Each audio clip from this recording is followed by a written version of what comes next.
Now, gun violence in the United States is prevalent, and the number of mass shootings reported in the country is increasing. In July alone, there were about 248 mass shootings, and recently the U.S. experienced 2 mass shootings in a single weekend that claimed the lives of 31 people.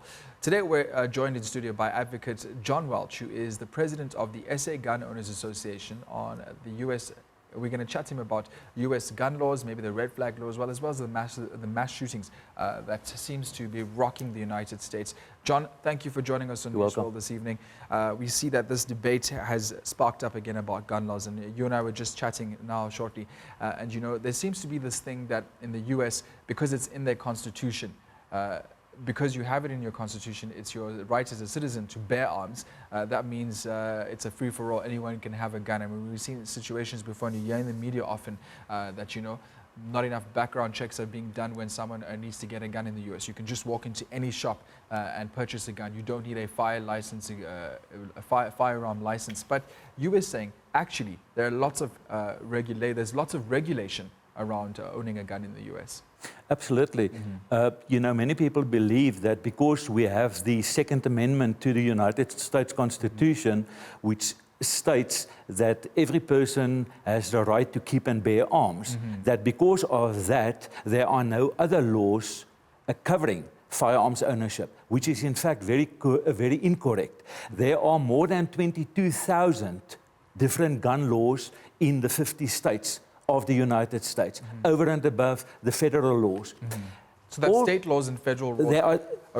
There are municipal laws, in other words, county laws, then there are state laws, and then there are national laws. The national laws basically cover the interstate transportation and transfer of firearms and ammunition, whereas your municipal laws and your state laws deal with hunting, with sport shooting, the carrying of firearms, etc. Now, what they do not have in the United States is what we have in South Africa, and that is a competency certification process. Before one can in South Africa obtain a firearms license, one must be declared competent to possess a firearm. And that means that you must have an understanding of the legal principles as well as undergo a practical test. Now, that they do not have in America. But what they do have, many people say, and I've noticed recently, as a result of these mass shootings, that many people say that now they want background checks. Let me tell you, there are already background checks. Further, he's asked for stricter background checks. They do. But I'm asking myself the question, what more do they in fact want? Because the National Information Center in the United States, where they can do an instant check.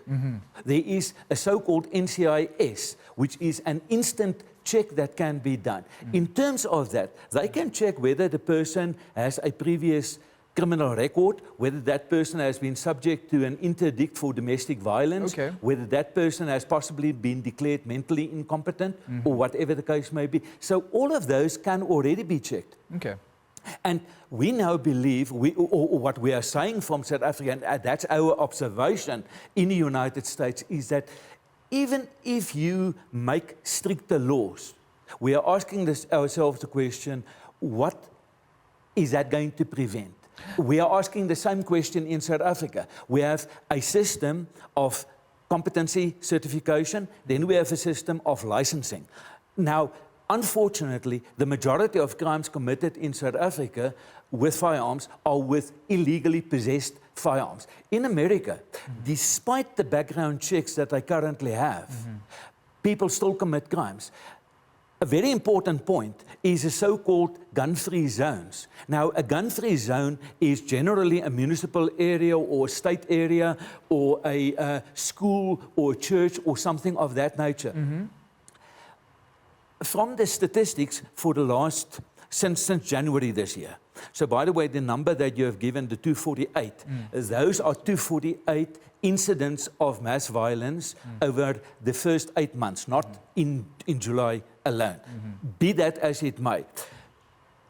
in those areas where you have street gun laws and you have a prohibition to possess firearms, many of these incidents occur at universities, at schools, at churches, and so forth. And we ask the question, but why is that the case? So it is not a matter of firearms, it is a matter of the person who is not abiding by the law. And unfortunately, that is the situation in South Africa. So are you saying that if a man has evil in his heart, whether there are laws or not, he will still act on that evil?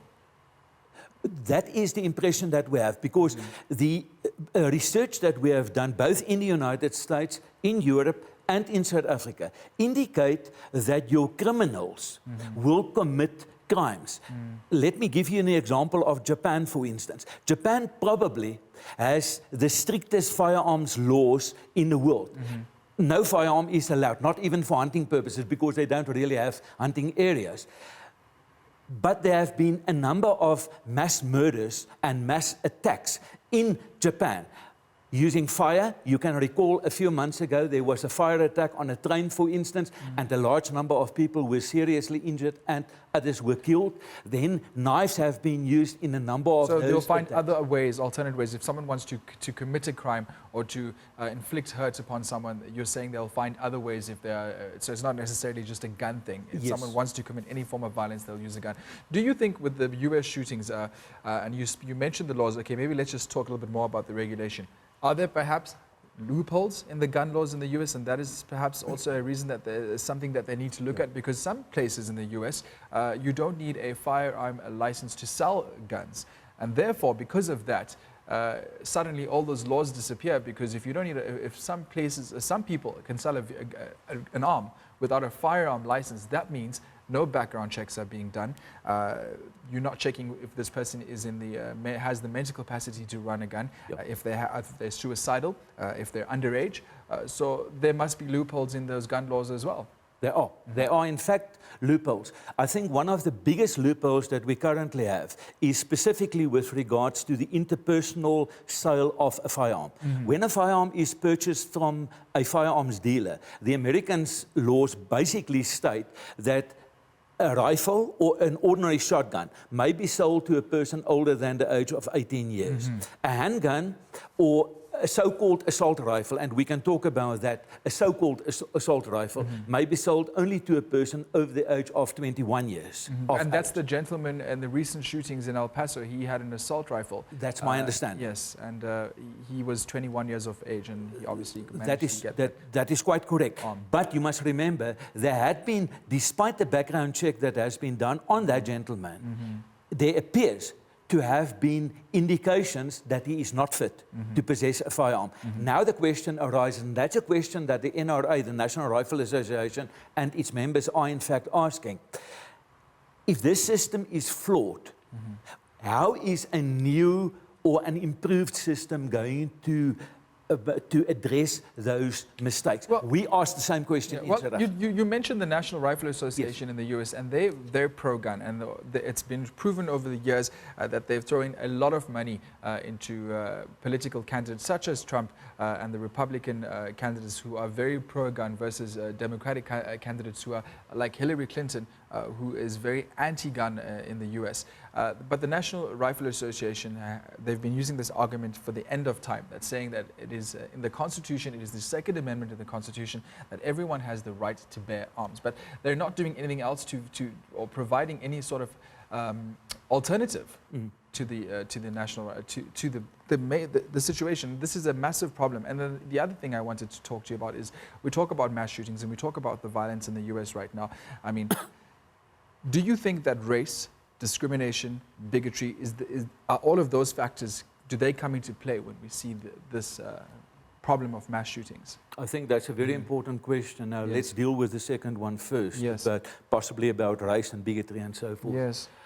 You know, over the last number of years, there have been more incidents of racial discrimination in South Africa than we have, I would like to say, almost ever had before. And that is very sad. I would have thought over the last number of years, matters should have improved to such an extent that we would have, to a very great extent, gotten rid of racial discrimination. But unfortunately, we still see it. Now we ask ourselves the question, are we an island in South Africa? But then we realize we are not, because in America, in Europe, and in various countries in the world, we still see racial discrimination. And then we ask the question, but what role does that play? And if we look at the so-called Walmart shooting that happened about a week or two ago, we noticed that only Hispanics were in fact in the target line of that. Yes, he had a manifesto, and in this manifesto he had said that one of the reasons for his attack was that what he referred to as the invasions of Latinos in Texas and the Texas states. And he used a lot of Trump's rhetoric as well in his manifesto. Yes, indeed. And that is once again very unfortunate. So in other words, if we ask the question, but why is it that people think that way? Have they not realized over the years, like in South Africa as well, have they not realized that we can talk about these particular issues, we can discuss these issues, and we can then decide how are we going to address it. But now these people who are apparently radicals, and from the statistics that I have, it seems to me that there are a lot of sick people. And unfortunately, they believe that this is the only way that they can resolve that particular problem. I mean, I don't know if we can use the argument. I mean, it always seems to fall back to that. If someone commits an atrocity like this, it must be their mental incapacity. Yeah. I mean, I don't think that should be reason enough for someone to commit such horrific crimes. You know, John, do you also think that in the U.S., citizens rather, are they open to gun changes in their legislation? Excuse me, because they have about 5% of the world's population. But if you look at it, over half the world's population is the equivalent of what Americans, the numbers that they own guns. So they're one of the countries in the world that have the highest number of people who own guns, the equivalent of half the world's population. That is shocking for a country that only takes up 5% of the world's population. So do you think they're open to changes in their gun laws? Or they're resistant to this? In 1994, I was the first South African to be invited to address the national conference of the NRA. Yes.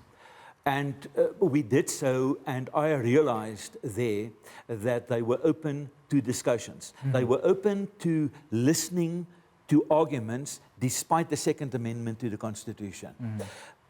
For us, from a South African perspective, from a European perspective, it's very difficult for them really to understand. You must realize that we have been used to a licensing system for many years. You know, the first gun law in South Africa was way back in 1695. That's a long time ago. And then in modern society, the 1937 Firearms Act under the Union of South Africa was a first so-called modern law. And then there was the 1969 Arms and Ammunition Act. And all these laws provided for a licensing system. The Americans never had a licensing system. So for them to adopt a licensing system is very complicated, and they don't understand that particular concept because they always fall back on the Second Amendment. And they say, but government should not prescribe to us what we are entitled to possess, how we are entitled to use it, and so forth, excepting we are not supposed to commit crimes. Now, having said that, let me take you just back. The Americans are approximately 330 million people. If we look at the 256 people who were killed in so-called mass shootings over the period from January to the first week in August, we realize that that is a number of 0.000000751%, which is negligible in comparison with how people die generally violently. Motor vehicle accidents, falling out of trees, drowning, and various others. Yes, but they're still saying that in the mass shootings is still a problem. It's one of the major reasons why people are dying. People are dying a lot in the US because of guns. So, I mean, it may not be in motor accidents or falling off of a tree, like you say. That's not the problem there. The problem is that people are dying because of their gun laws. You know, it's bizarre, and I have to ask you this as well. They've mentioned something called a red flag bill now. Basically, what happens is if you suspect someone who may be suicidal or may not have the mental capacity to own a gun. Do you think something like that could, and then basically what happens is when you suspect someone, you could nominate them and you could report them and their firearm license could be taken away. I mean, is that a sort of legislation that could fix the problem? I mean, I don't see that happening at all. No, I mean, it's not going to fix enough. No, sorry. No. It's not going to fix the problem. It may address some of the symptoms to the problem, but it's not going to fix the problem, unfortunately. And then also, let's compare the US and let's talk about us here. I mean, for me personally, I'm afraid of guns. And do you think that because we in South Africa or maybe on our side of the world, there's a lot of red tape when it comes to getting a gun. I know that you did say a lot of crimes committed here versus the US is that our crimes are committed, if it's a gun involved, it's an illegal firearm. But do you think the reason why, and I think I speak on behalf of myself and many people, we are resistant as a nation to own a gun because it's compared to the US where it's just like they're not scared of it. Yeah. It's this thing it's ingrained in you from a very young age. Yeah. And the red tape situation. No, sure. A very important point. Now, because of the red tape, because of the laws in South Africa, as I've said, we have a competency certification, first of all. Secondly, we have a licensing. Thereafter, there is a huge burden on a firearms owner. You must be very careful with regards to the safe storage of your firearm. You must be very careful as to how you use that firearm, how you're going to store that firearm, where you're going to use that firearm. There are laws precluding all of that. So, you are right. Many people in South Africa are in fact scared of owning a firearm or using a firearm. The main reason for that is perhaps a lack of understanding. Perhaps they are scared because they have never really had a history with a firearm. Those people who know firearms and who have used firearms in a variety of circumstances, sport shooting, collecting, hunting, carrying for self-defense, and recreational purposes. Those people are not scared for firearms because they understand the firearms. From the organized associations, we are prepared to teach people how not to be scared of firearms. But we respect, from SAGA's side, what we are saying. We respect your right to make a choice. Yes. Our constitution is all about choices. Yeah. Isn't that so? Yes. Our constitution is about choices. From SAGA's side, we don't say to you, we want every citizen to possess a firearm or to own a firearm. What we are saying is that you have a choice whether you want to own a firearm. Right. If you want to own a firearm, talk to us, talk to experts, and we will tell you what to do and what not to do. All right. Advocate John Welch, who is the president of the SA Gun Owners Association, in studio joining us this evening. I'm unpacking some of the gun laws in the US and the recent mass shootings. Thank you for giving us your time, shedding some insight into this very, very, very controversial topic. Also, it's a split issue here, talking about the gun laws and the Americans and their rights to bear arms and why they love guns so much compared to maybe us in this part of the world. Newsworld's going to take a short break. We'll continue shortly. Thank you for joining us.